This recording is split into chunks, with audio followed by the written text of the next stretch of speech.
example. You have to be placed pleasantly towards yourself. Trebuie să vă plasați într-un mod plăcut față de dumneavoastră înșivă. Now, please put the left hand towards me and both the feet away from each other. Încă o dată, vă rog, aședați mâna stângă în coală către Shemataji și ambele picioare bine așezate pe pământ.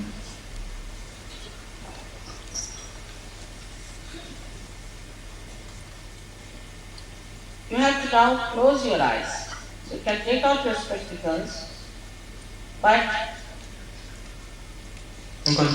you need not open your eyes till I tell you. În continuare, trebuie să închideți ochii și să nu-i deschideți până când Shemataji vă va spune. Deci, nu mai aveți nevoie de ochelari.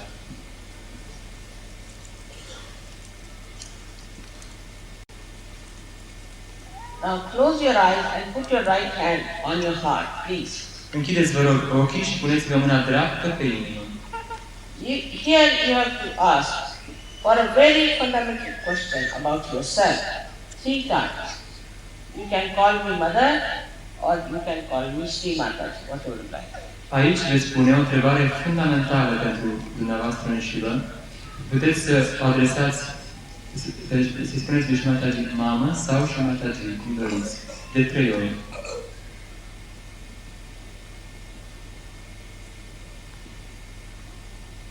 Please ask 3 times in your heart.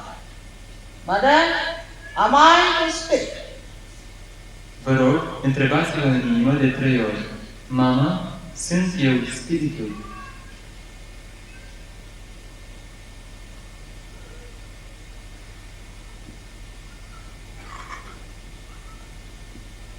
As you become the spirit, you become your master.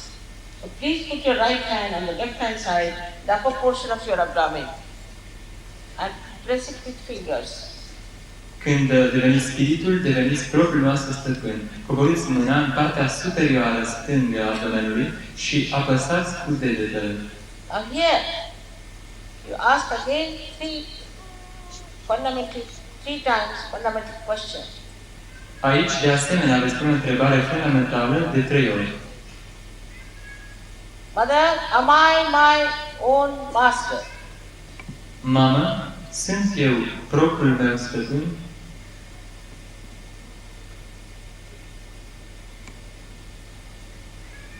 I have already told you that I respect your freedom. Shemataji a spus-o deja, ea respectă libertatea noastră. And I cannot force your knowledge on you. Și Shemataji nu poate forța cunoașterea pură asupra noastră. So you have to ask her. Deci, dumneavoastră trebuie să o cereți. So please put your left hand in the lower portion of your abdomen. Deci vă rog, puneți mâna dreaptă în partea stângă inferioară a abdomenului. Here, you have to ask 6 times because this center has got 6 petals. Mother, please give me your knowledge. Aici trebuie să cereți de 6 ori, pentru că acest centru are 6 petale. Mamă, te rog, dă-mi cunoașterea pură.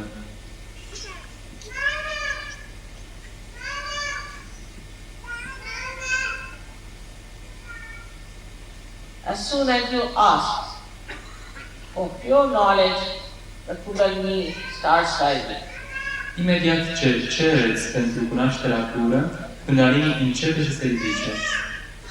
So now you take your right hand in the upper portion of your abdomen. Deci, acum ridicăm mâna dreaptă în partea superioară stângă a abdomenului. Here, with full confidence, you have to ask 10 times. Aici, cu toată încrederea, trebuie să spuneți de 10 ori. Mother, am I my own master?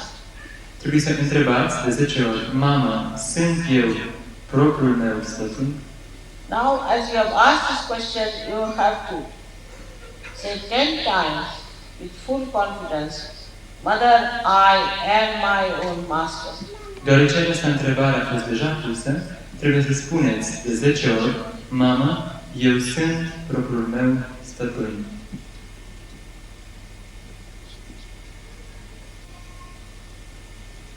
I have already told you that the truth is, you are not this body, this mind, this conditioning, this ego, but you are the pure spirit. Și Mataji a spus-o, noi nu suntem acest corp, nici această minte, nici acest ego, nici aceste condiționări. Noi suntem Spiritul.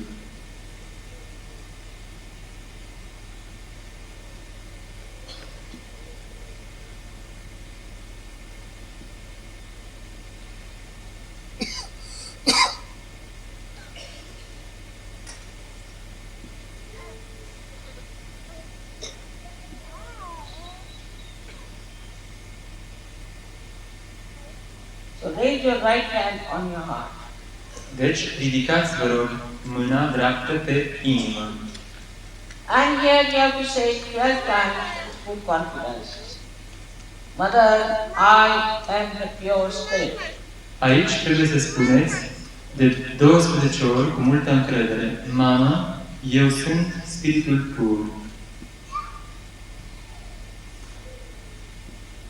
As I told you, that this divine power, though it is the ocean of knowledge, ocean of bliss, and ocean of joy, it is the ocean of forgiveness. Acest spirit este oceanul de bucurie, oceanul de iertare,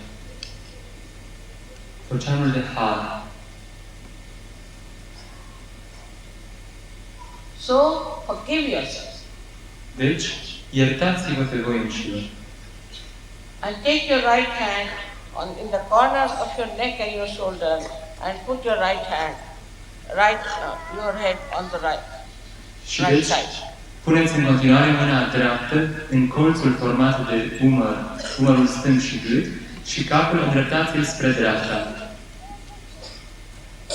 Here you have to say 16 times. Aici trebuie să spuneți de 16 ori With full confidence. cu întreaga încredere. Mother, I am not guilty at all. Mama, nu sunt vinovat deloc. Why don't you do it? De ce nu o faceți? This gentleman. Acest domn din față. You can come later for your questions, please. Pentru întrebări, veniți mai târziu. Better leave, yeah. Thank you. Părăsiți sala, vă rog, mulțumesc. All right, do it. Close your eyes. Deci, închideți, vă rog, ochii.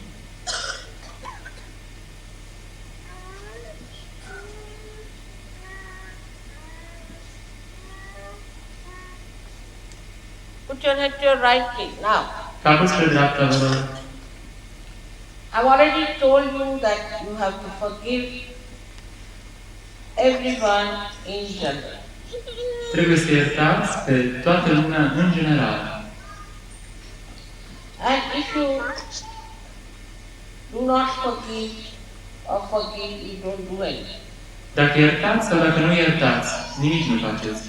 But if you forgive, you don't play in wrong hands. Dar dacă iertați, nu vă lăsați în mâini rele. So raise your right hand now on top of your forehead and bend your head and here. Please say with confidence from your heart, not how many times. Mother, I forgive everyone. În continuare, duceți mâna, palma dreaptă pe frunte și acolo spuneți, nu contează de câte ori, dar cu adevărat din inimă. Mamă, iert pe toată lumea. It's very important that you forgive in general. Don't think about that. Este foarte important să iertați în general, nu vă gândiți la cineva anume. Now, take your right hand on the back side of your head and push back your head. Here, without feeling guilty, without counting your mistakes, you have to ask forgiveness from the divine power. În continuare, duceți mâna în spatele capului, lăsați capul pe spate și aici, fără să vă simțiți vinovați, fără să vă enumerați greșelile din trecut, trebuie să cereți iertare puterii divine.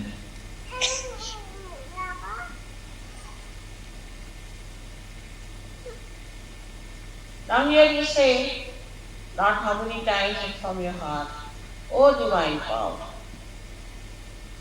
if I have done any mistakes, knowingly or unknowingly, please forgive me. Aici vom spune, din inimă, nu contează de câte ori, o putere divină, dacă am făcut vreo greșeală, știută sau neștiută, te rog, iartă-mă. Now please stretch your hand. În continuare, îndreptați-vă bine palma dreaptă. Your palm and put the center of your palm on top of your head, on the fontanelle bone. Și așezați pe fontanelă, în vârful capului, centrul palmei. And push back your fingers and put down your head. Îndreptați bine degetele și lăsați bărbia în piept. Here again, I cannot cross your freedom, which I respect. So you have to ask for self-realization. Încă o dată, și Mataji, la acest nivel, nu poate depăși libertatea noastră. Deci noi suntem cei care trebuie să cerem realizarea sinelui. I cannot force on you. Și Mataji nu poate forța realizarea sinelui. So here, move your scalp 7 times clockwise, saying 7 times, Mother, please give me self-realization. Aici, deci, veți antrena de 7 ori pielea capului într-o mișcare în sensul acelor decesoric, spunând de 7 ori, Mamă, te rog, dă-mi realizarea sinelui.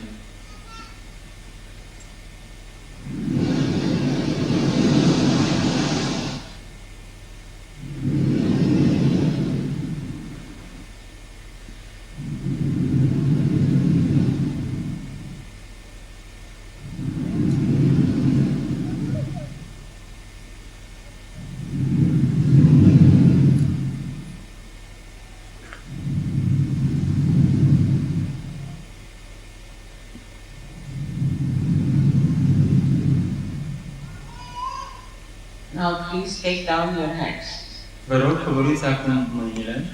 Please open your eyes. Deschideți, vă rog, ochii. Please put both the hands towards me like this, little higher. Vă rog, ridicați un pic mâinile în direcția lui Shri Mataji.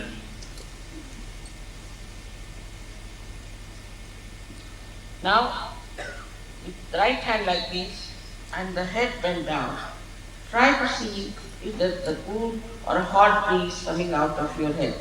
Și acum, With your left hand. cu mâna stângă, veți încerca deasupra capului, la oarecare înălțime, dacă se simte o briză răcoroasă sau călduță. Please do not put your hand on the head, but above it. It can be quite far away also sometimes you feel. Vă rog, nu puneți mâna pe cap, ci deasupra la oarecare înălțime. Poate să fie chiar destul de sus. And do not doubt it. Și nu vă îndoiți de aceasta. It's not from the air conditioning, but from your head. Nu este vorba de aer condiționat, ci vine din capul dumneavoastră. Don't feel guilty. Some are still feeling guilty. Nu vă simțiți vinovați. Câțiva dintre dumneavoastră încă se mai simt vinovați. Now please put your left hand towards me, and with the right hand and bend your head and see for yourself. În continuare, puneți mâna stângă spre Shri Mataji, încercați cu mâna dreaptă și verificați dumneavoastră înșivă. Now, if you have not forgiven, also you get hot breeze. Dacă nu ați iertat, obțineți o briză călduță. So please forgive now. Deci vă rog, iertați acum. Just have to say. Now, again with the right hand. Please bend your head now. Aplecați, vă rog, capul și încă o dată cu mâna stângă deasupra capului. Please forgive. Vă rog, iertați.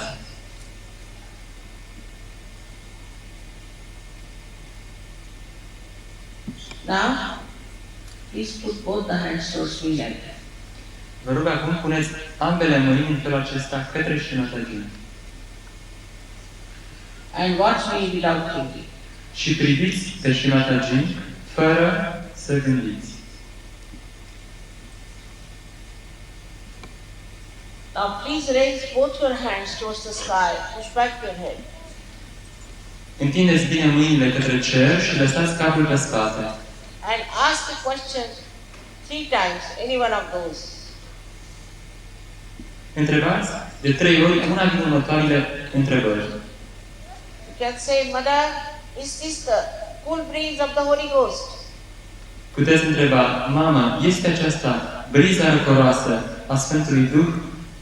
Or you can say 3 times, Mother, is this the all-pervading power of God, God's love? Sau puteți întreba, Mama, este aceasta puterea atotpătrunzătoare a dragostei divine? Now you can ask another question if you want, 3 times, Mother, is this the Parama Chaitanya? Puteți pune o altă întrebare de 3 ori dacă doriți. Mama, este aceasta Param Chaitanya? Now take down your hands, please. Coborâți, vă rog, mâinile. Please put your hands like this. Puneți-le în felul acesta. All those who have felt cool breeze on their fingertips, in their hands, or hot breeze on their hands, fingertips, or their continental bone area. Please raise both your hands. Toți aceia care au simțit briză răcoroasă sau fierbinte în palmă sau în vârful degetelor sau deasupra capului, vă rog toți aceștia să ridicați mâinile. That is Bucharest. Aceasta înseamnă București.